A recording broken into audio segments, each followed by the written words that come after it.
मेरे प्रियो, जैसा कि आप लोग जानते हैं कि क्रिसमस आ रहा है। क्रिसमस मनाना चाहिए या नहीं मनाना चाहिए, खैर ये दूसरा टॉपिक है, इसमें बाद में बात करेंगे। लेकिन क्रिसमस से पहले एक वीडियो बनाऊंगा मैं। लेकिन आज के वीडियो में हम जो जानने वाले हैं वो है क्रिसमस का ज्ञान। Okay, wisdom of Christmas. जैसे कि हम लोग जानते हैं मत्ती 2:1-12 में क्रिसमस के बारे में बताया गया, यानी यीशु के एक्चुअल क्रिसमस कोई शब्द बाइबल में है नहीं, और 25 दिसंबर को यीशु का जन्म हुआ है ये भी कहीं पर नहीं है।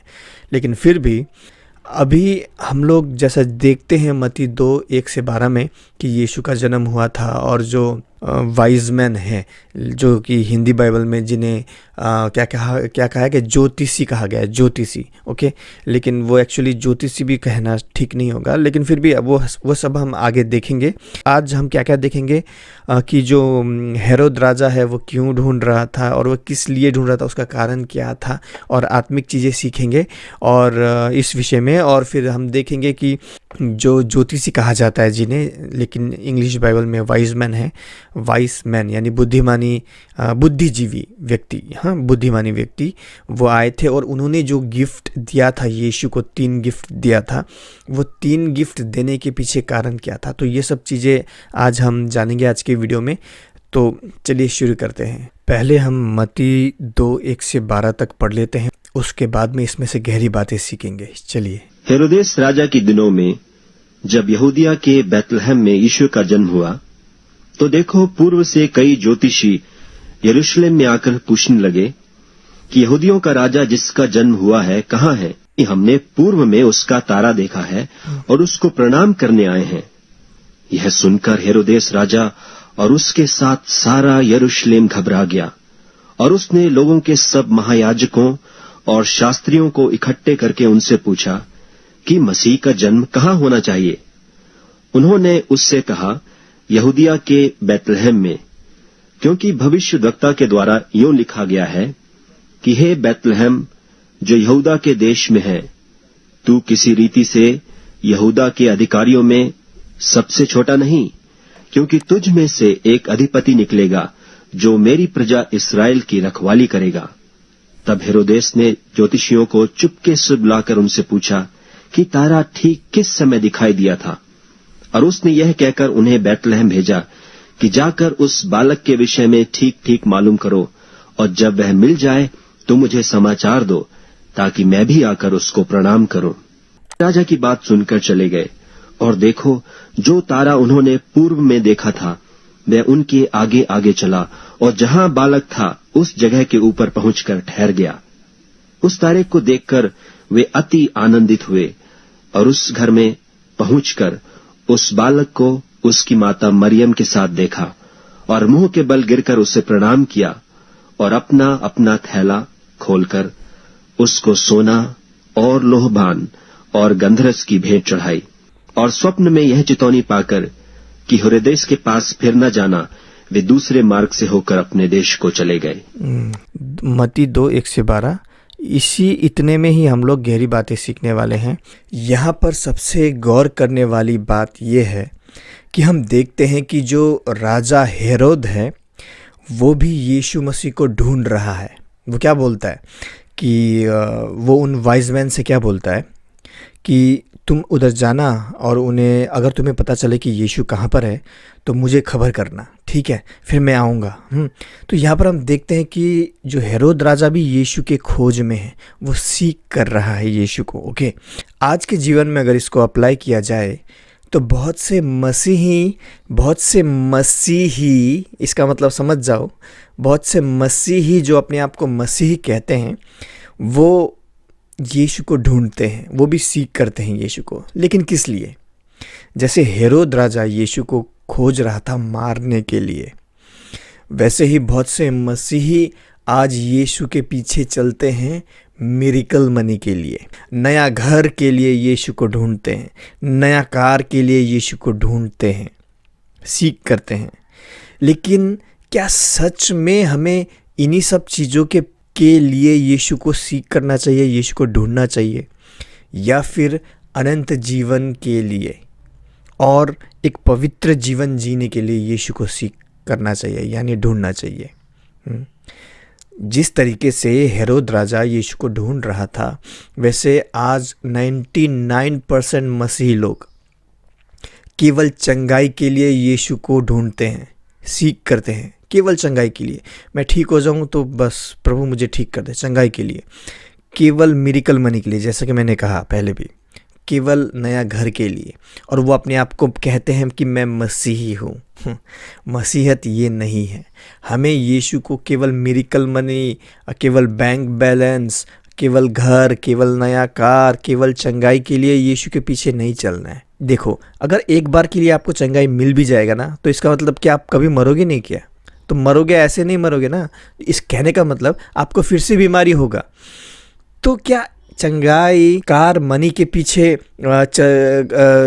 मनी के लिए यीशु को खोजना सही होगा? बिल्कुल नहीं, क्योंकि मृत्यु तो ऐसे होने वाला है एक न एक दिन। मानो या ना मानो, मरना तो है ही भाई, चाहे जितना बड़ा अमीर भी हो, चाहे जितना गरीब भी हो। तो शुरुआती पॉइंट यही है कि आप यीशु को, आप लोग से बातें कर रहा हूं मैं, कि आप लोग यीशु को किस लिए खोज रहे हो। वो बात अपने मन को जांचें कि क्या आप चंगाई के लिए, पैसों के लिए, मिरेकल मनी के लिए यीशु को खोज रहे, या फिर एक पवित्र जीवन जीने के लिए यीशु को खोज रहे हैं। दूसरी चीज़ जो हम यहाँ पर देख सकते हैं कि जैसे कि हम लोग देखते हैं कि कई लोग कहते हैं कि जो अंग्रेजी में वाइज मैन लिखा गया है, यानी ज्ञानी लोग, लेकिन हिंदी में ये ट्रांसलेशन जो है ज्योतिषी, मुझे सही नहीं लग रहा, क्योंकि ज्योतिषी हिंदू धर्म में होता है।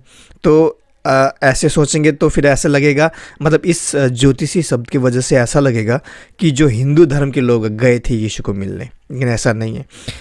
वाइज मैन यानी ज्ञानी व्यक्ति है असल में। ओके, कई लोग कहते हैं कि पास्टर लोग भी ये प्रचार करते हैं कि वो जो ज्ञानी लोग थे वो 3 लोग थे। ऐसा कहते हैं ना कि 3 लोग थे। ऐसा वो इसीलिए कहते हैं क्योंकि यीशु को जो गिफ्ट दिया गया था, जो उपहार उन्होंने प्रस्तुत किया था, प्रेजेंट किया था, वो 3 उपहार था। तो उन्होंने ऐसे अनुमान लगा लिया कि 3 उपहार दिया तो 3 ज्योतिषी होंगे, तो ऐसा लगा। लेकिन असल में बाइबल, कहीं पर भी बाइबल में ऐसा नहीं लिखा है 1 वाइज मैन था, 2 वाइज मैन था या 3 वाइज मैन थे। और कई लोग ऐसा भी कहते हैं कि वो ऊँट में चढ़ के आए, ऊँट में चढ़ के हुए पूर्व देश से आए। ऐसा बाइबल में कहीं नहीं लिखा है कि वो लोग ऊँट में चढ़ के आए। लेकिन कुछ स्कॉलर्स का, बाइबल स्कॉलर्स का ये मानना है कि वो जो, ये हो सकता है कि वो अरब के जो घोड़े हैं उन घोड़ों में आए हैं, क्योंकि अरब के जो घोड़े मजबूत और अच्छी नस्ल के होते हैं। कुछ लोग कहते हैं कि वो जो 3 वाइज मैन थे वो इंडिया से आए हैं क्योंकि पूर्व बोला है ना, इंडिया से, लेकिन ये सरासर गलत है। तो हमें ये देखना होगा कि इज़राइल जो देश है उसका पूर्व कहाँ पड़ता है। तो अगर हम देखेंगे तो इज़राइल का जो पूर्व साइड यानी ईस्ट साइड, तो इज़राइल का मैप में पूर्व देश बेबीलोन है। ओके, तो ये हो सकता है कि वो पूर्व से आए थे। अब ऐसा मैं क्यों बोल रहा हूँ कि ये हो सकता है कि वो बेबीलोन से आए थे, क्योंकि देखिए बाइबल हमें एक बात साफ साफ बताती है कि ये जो लोग थे ये ज्ञानी व्यक्ति थे। और ये जो ज्ञानी व्यक्ति है इसका बिब्लिकल नेम है MAGI, मैगी, ये इस्तेमाल किया गया है, ये बिब्लिकल नाम है। और बाइबल हमें ये भी बताता है कि हम देखते हैं कि ये वचनों को जानते थे कि वो ढूंढते हुए आए ना, कि एक यहाँ पर राजा का जन्म कहाँ पर हुआ है ना, ऐसे करके ढूंढते हुए आए। दानियल नबी का जो भविष्यवाणी है कि एक राजा का जन्म होगा, प्रोफेट दानियल का जो भविष्यवाणी है वो ये सब जानते थे। और अगर हम मैप देखें इज़राइल का तो इज़राइल का ईस्ट साइड पड़ता है बेबीलोन। हाँ, और बेबीलोन में हम लोग बाइबल में ये भी जानते हैं कि जो दानियल है वो बेबीलोन में बहुत समय बिताया उसने। और दानियल मरने के बाद में भी दानियल का कुछ स्कूल्स था वहाँ पर जहाँ पर दानियल शिक्षा देता था। ये मैगी लोग किस तरीके से प्रभु को ढूंढते हुए आए कि राजा का जन्म कहाँ हुआ है। तो ये हो सकता है कि ये व्यक्ति बेबीलोन में दानियल के स्कूल में पढ़े होंगे और ये किस तरीके से दिशा तारों को देखते हुए आए कि ईस्ट वेस्ट नॉर्थ साउथ कैसे, हाँ किस तरफ जाना है, हमें कहाँ से जाना है। तो हो सकता है कि ये जो वाइज मैन है, ये जो मैगी लोग हैं, ये लोग बेबीलोन से आए हैं, क्योंकि पहली बात ये वचन जानते हैं। ये लोग ढूंढते हुए आए कि राजा का जन्म कहाँ हुआ है। ओके, और ये भविष्यवाणी भी जानते हैं, वचन भविष्यवाणी सेम थिंग, तो ये जानते हैं। दूसरी बात, ये तारों को पढ़ना भी जानते हैं। तो ये जो चीज़ें थी ये खाली बेबीलोन में, जो दानियल मरने के बाद में भी दानियल के स्कूल्स थे वहाँ पर बेबीलोन में, जहाँ वचन सिखाया जाता था और तारों को देखकर दिशा पता लगाना ये सिखाया जाता था। तो ये हो सकता है 99% चांसेस है कि ये लोग बेबीलोन से आए थे, ना कि भारत से। वेल, अगली चीज़ हम ये नहीं जानते कि जो वो तारा था वो असल में था क्या। कुछ लोग कहते हैं कि वो स्वर्गदूत था, लेकिन इसका कोई सबूत बाइबल में नहीं है। हो भी सकता है, नहीं भी हो सकता है, लेकिन बाइबल में इस विषय में साफ साफ नहीं बताया गया है। लेकिन कुछ साइंटिस्ट ये भी कहते हैं हो सकता है कि उस समय ऐसा हुआ था, सुपरनोवा का घटना था। सुपरनोवा का मतलब ये होता है कि जब एक तारा मरता है, मरने से पहले वो ब्लास्ट होता है, फिर वो उसका इतना तेज़ी से वो ब्लास्ट होता है और बहुत तेज़ी से रोशनी आता है, और वो अपने उसके ग्रेविटी के वजह से वो तारा फिर सिकुड़ने लगता है, तो उससे सुपरनोवा कहते हैं। कुछ साइंटिस्ट कहते हैं कि हो सकता है कि ये सुपरनोवा का घटना था जिस वजह से पूरा आकाश में पूरा एकदम रोशनी रोशनी हो गया, या फिर जो प्लैनेट्स है वो कुछ इस तरीके से अलाइन हो गए थे जिस वजह से पूरा रोशनी हो गया था।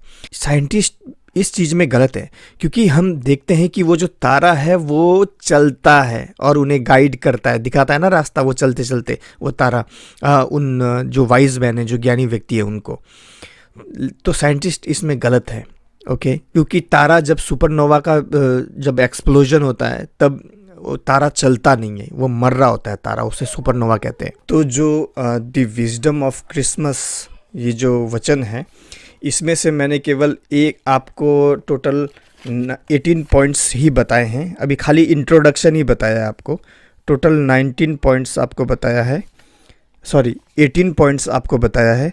केवल इंट्रोडक्शन हुआ है अभी तक, अभी और भी वचन बाकी है। आगे हम देखने वाले हैं how the wise man sought Jesus, और पवित्र आत्मा ने किस तरीके से जो वाइज मैन ज्ञानी व्यक्ति थे, मैगी लोग थे MAGI, उन्हें किस तरीके से पवित्र आत्मा ने मदद किया और उन्होंने किस तरीके से यीशु को ढूंढा। ये केवल हमने अभी खाली इंट्रोडक्शन ही पढ़ा है यहाँ पर, खाली 18 पॉइंट्स, और इतना टाइम चला गया।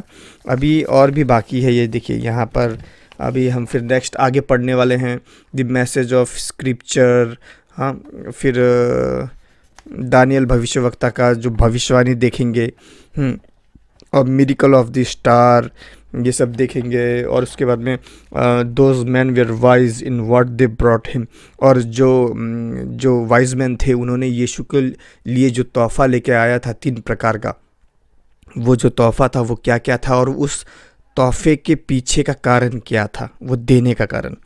ओके, बहुत गहरा बात हम लोग सीखने वाले हैं। उसके बाद में God speaks office sovereign dominion, ये चीज़ देखेंगे 1 2। उसके बाद में वो जो तोहफा था, ओके, वो जो तोहफा दिया था उस तोहफा का मतलब देखेंगे एक एक करके यहाँ पर। एक एक करके उन सब 3 तोहफा जो था उनका एक एक करके मतलब देखेंगे, उसके पीछे कारण है। और अंत में कंक्लूज़न देखेंगे, कंक्लूज़न, ओके, क्या कंक्लूज़न, हम इसमें से क्या सीखते हैं। तो खैर अभी फ़िलहाल एक ही पेज हुआ है, अभी 1 2 3 4 3.5 अभी और बाकी है। ये अगले वीडियो में धीरे धीरे करके पार्ट्स बनाऊंगा मैं इस वीडियो का, इस टॉपिक का, द विजडम ऑफ क्रिसमस, जो मत्ती 2:1 से 12 में लिया गया है। और इसमें हम और आगे देखेंगे नेक्स्ट वीडियो में, ओके, क्योंकि वीडियो बहुत लंबा हो गया है और आप लोग इतना लंबा वीडियो देखते नहीं, तो इसीलिए। तो स्पेशल थैंक्स सर आमिया को जिन्होंने ये वचन प्रिपेयर किया। उन्होंने ये वचन जब शेयर किया हमें सैटरडे को, मुझे ये वचन बहुत अच्छा लगा और मुझे ऐसा लगा कि आप लोगों को भी जानना ज़रूरी है, तो मैंने उनको मांगा। तो स्पेशल थैंक्स टू डॉक्टर अमिया दास। और मिलते हैं इस वीडियो के पार्ट 2 में। हम आगे पार्ट 2 में देखेंगे इस वीडियो के कि किस तरीके से पवित्र आत्मा ने वो जो वाइज मैन थे उन्हें मदद किया, और आगे और भी जानेंगे।